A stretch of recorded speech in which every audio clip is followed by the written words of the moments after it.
Welcome to the Pac-Clone Creating a Video Game series. This is the third video in the series. If you missed the first couple of videos, check the links at the bottom. You should be able to catch up quickly. To recap what I'm trying to do is I'm trying to create a Pac-Clone game using the CBM Prg Studio, which is a cross-compiler. What that means is that it compiles the code you write on a modern PC and executes it in emulation using the C64 emulator. This series is mostly geared towards those that might be interested in programming, especially on the Commodore 64. What I've done in the first couple of videos is I've created the basic programs that you see here, and you can see the evolution of one to the second and to the third and so on. What I'm going to do now is go ahead and execute the program as a recap just to see where we left off.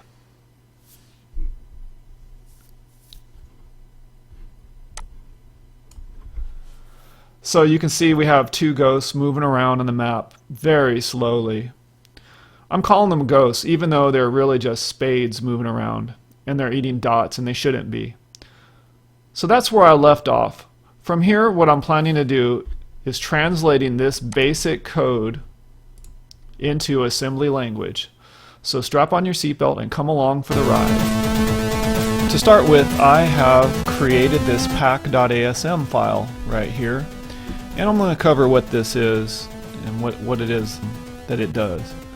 So you can see up at the top I have a few comments, the quick code to create auto execute program from basic.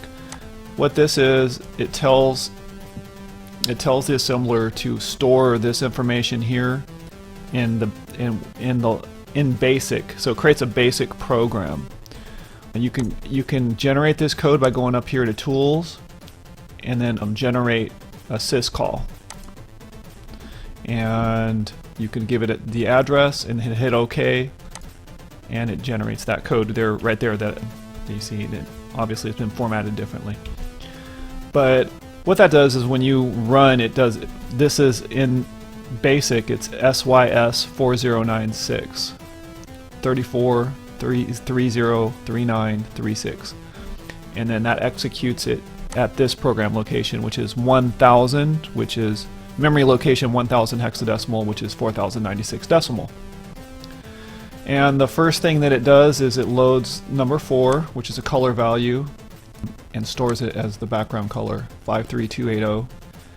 Jump subroutine to draw the map, and then do a return statement. So let's execute it just so you get the idea. Boom. Okay, so you can see the background color pink or purple. If you see that.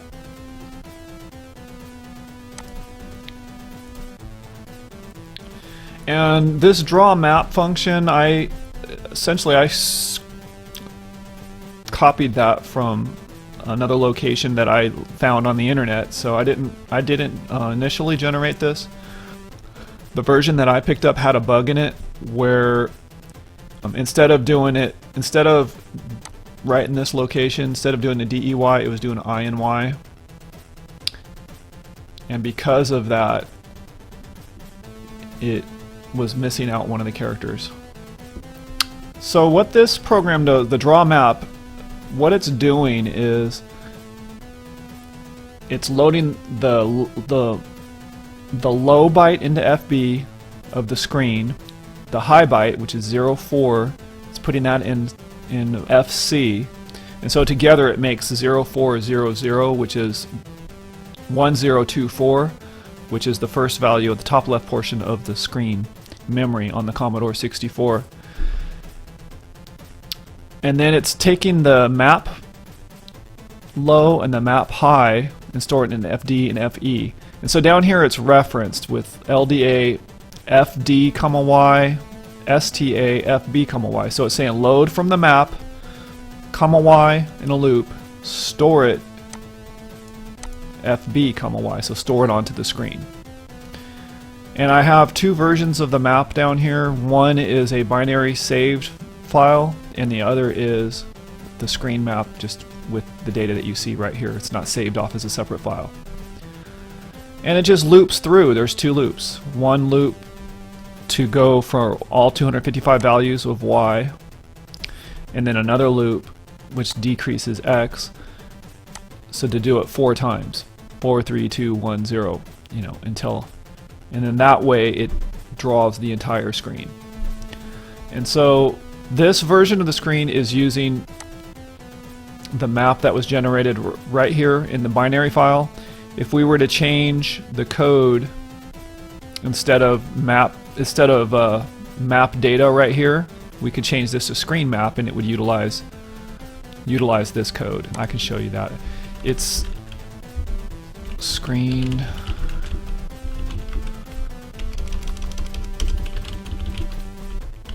maybe change a character somewhere instead of a space, change it to a number 3. Hit F5. And so you see the number 3 is up at the top of the screen, and now it's utilizing this bottom code as opposed to the stored file. I prefer using the actually it doesn't matter. Either way, it doesn't matter which one you use. It's cleaner in your code to use the file as opposed to having all this extra code in here, but on the other hand, it's easier to just modify data like this. In order to modify, let's put that back. I'm going to do Control-Z. So in order to modify, let's see if that works. Make sure I didn't do too many Control-Z's. The saved binary map. It's very simple. Over here on the left you have the screen designs. You double click the Pac-Man screen map 1, and we can go in and make any changes we want to this map. I want to add some asterisks to it, which is 42. I want to put one here in these corners, and for now that's enough. I'll go ahead and show you. So I just added a few power pills. File, export assembler, generate empty rows, generate whole row including trailing spaces, generate to a binary file, browse, pacmap.bin, save. Do you want to replace it? Yes. Okay. Close this, and I'm gonna hit space and run this again. And there they are. So there's your asterisks. So that's how you modify the map. That's how you load the map onto the screen. 2 different ways, using either the data here or using a file that you've saved off, and then use the command include binary to load the map. So that's how I started the whole program, was just I had to have a way of loading the map. So that's the very, very first step. Okay, before moving on too far, I wanted to go over the concept of what a macro is. And I'll start off with a sample program we'll create here. Add a new file, test. A quick little assembly program. We're going to do the generate sys call. Start it off at 1000.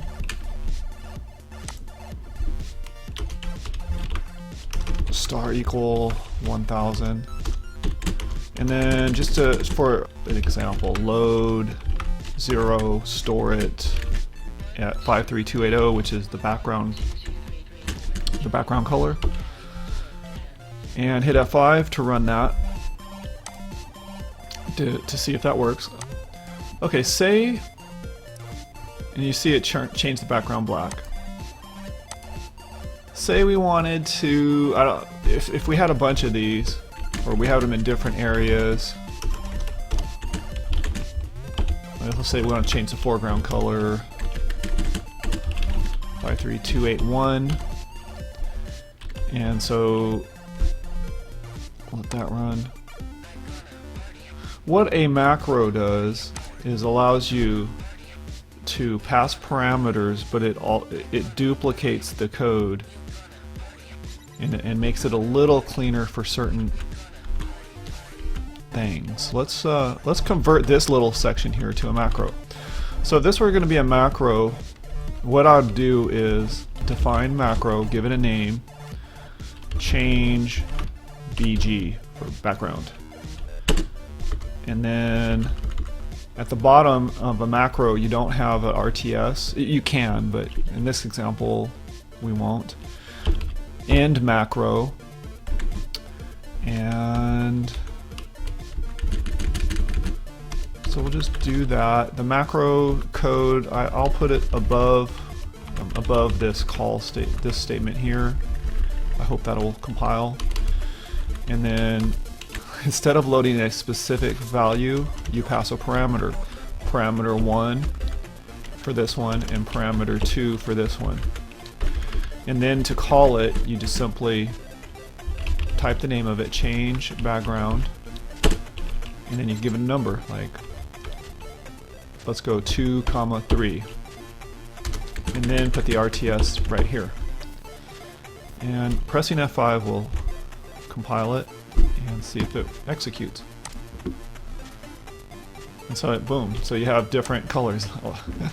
So instead of 2, 3, we could change this to 5, 6 or 100, you know, whatever we want. Now, let's see.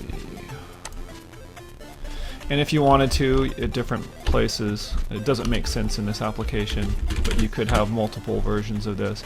And instead of having to type this over and over, you can simply reference it by this name. Let's go 15, 20. And this will happen so fast that the first set of code you won't even see it flash probably.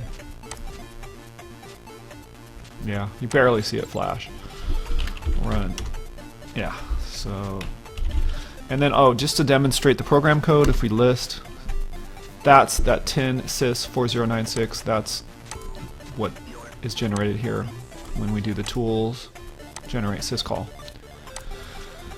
So that's the concept of macros, and I use them extensively, and I probably rely on them more than I should. It's inefficient in that it duplicates the code. It's not like calling a subroutine. With a subroutine, you can call it in different locations many different times, and that code isn't being reduplicated or it's not redundantly generated. But if you have a large macro and you're using that macro multiple times, it's duplicating all that code over and over and over again. I know it's inefficient, but and it's also a lazy way of programming in a way, in that it allows you to create all of these parameters, which a subroutine doesn't let you in this version of assembler. The other thing is, with the macros, at least in the CBM Prg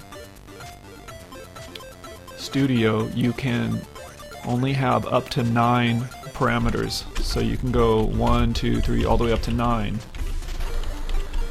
And then after that, I believe, let's just try it with one macro. After that, the program chokes. So we can do 3, 4, 5, 6, 7, 8, 9.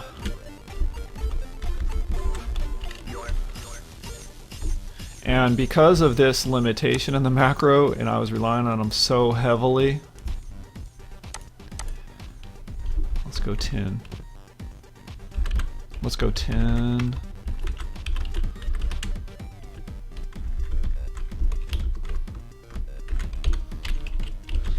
And hit F5. And you see, oh, you can't see it on the screen. Can't move that onto the screen. Okay, yeah, see general exception error, blah, blah, blah. That's because we have 10 parameters now. In order to get around that, what I did was I had to split this up into 2 macros and make make this half one macro and the bottom half a second macro. That's what I had to do as I progress further into this project. But I wanted to go over just in general what a macro is and what it can do. Okay, introducing the second assembler program, or this first revision to the first assembler program.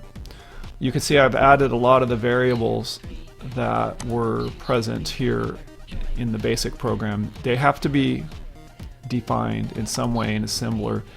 One of the ways to do that is to have a variable name, byte, and then the value.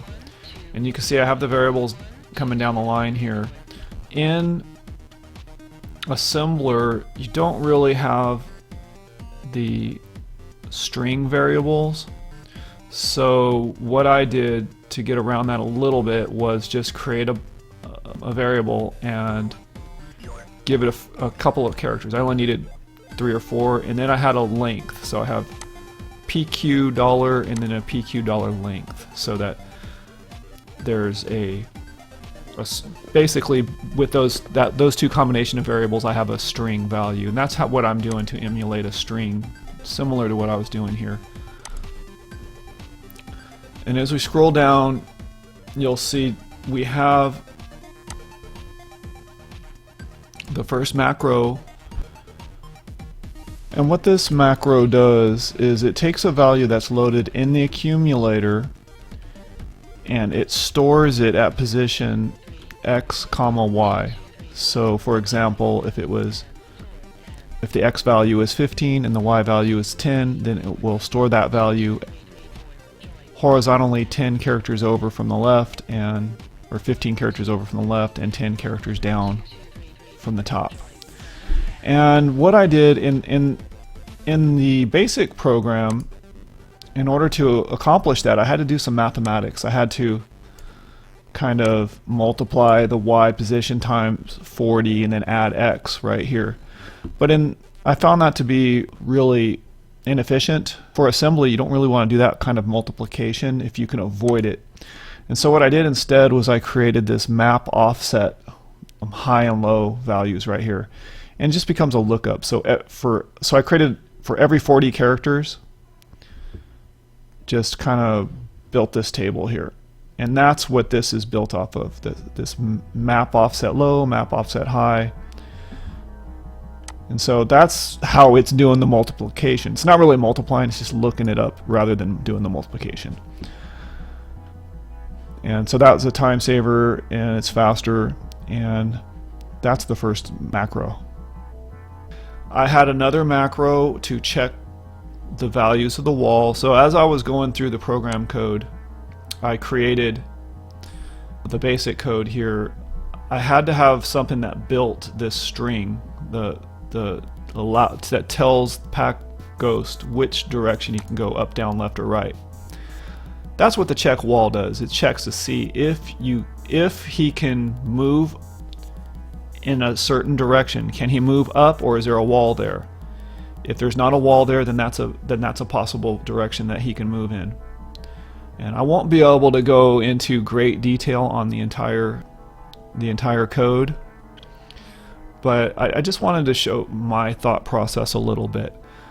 And you can see I have some commented out basic code that was helping me figure out how to generate this code.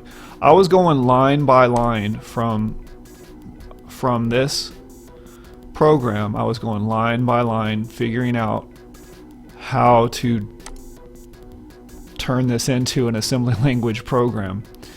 And it quickly becomes pretty complicated. In here, this is all on the same date that I created the first assembly, 11/11. And when you scroll down to the rest of the program, I had to have a way of entering a character. This is a method that I found on the internet. You can jump subroutine to this location, FFE4, compare it to a value, and then do things. So I'm looking for like up, down, left, right. Eventually I have to make it search for up, down, left, and right. Right now I think it's just going by any key that's pressed. or a particular one or two characters that are pressed.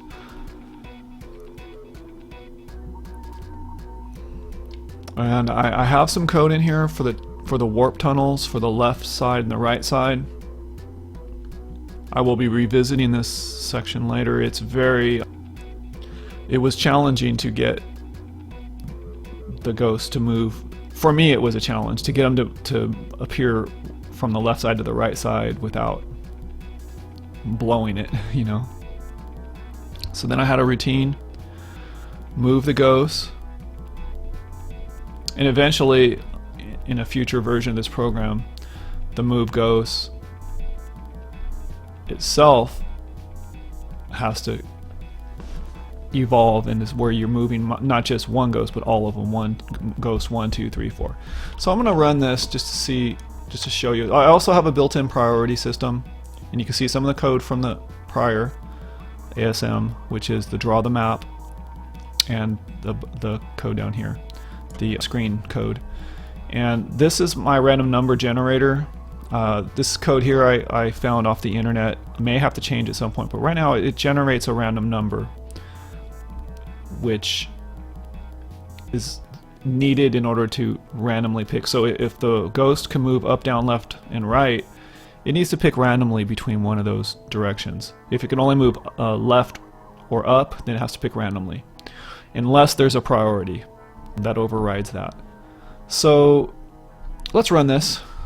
Enough of me blabbering.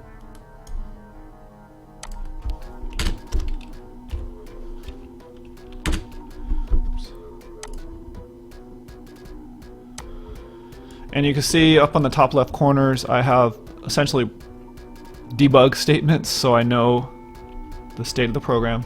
I only have one ghost in this version of the program, and I'm hitting one button, which is the letter Q. And I believe I was testing the whole warp thing to see if it would go through the right side and then reappear on the left. And so I got that sort of working, and I set its priority is to this warp tunnel right here. So that's why in general he wants to move to that part of the map, but he will randomly pick other directions to go here and there. And so to even get this far was exciting for me, so I was glad to get this far, and it was progress. Obviously the next step beyond this would be to have more than one of these guys moving around. That's coming up. But for now, I was excited to get to this. I'm going to hit close. And again, the whole length of the program, if you don't count that, it's only 400 lines-ish, and it's still in its infancy. I have some debug statements at this point, but that is my second cut at the assembly program for the Pac-Clone, and we'll be moving on to the next one shortly. In today's bonus segment, I wanted to talk about a website called the Diff Checker. Invariably, if you're writing enough program code, you will come to a point where you need to look at a prior version, or you need to look at differences between versions of code. And that's what this website enables you to quickly do, not just with program code, but it can be used on any files.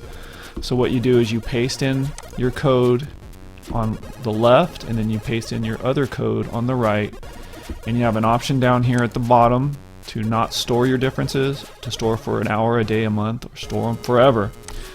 But what I'm going to do is I'm going to click find the difference, don't store the diff, and what we got here it just shows right away. This is an actual example of where there's a difference, where I was spending a half an hour trying to figure out why a program does not work.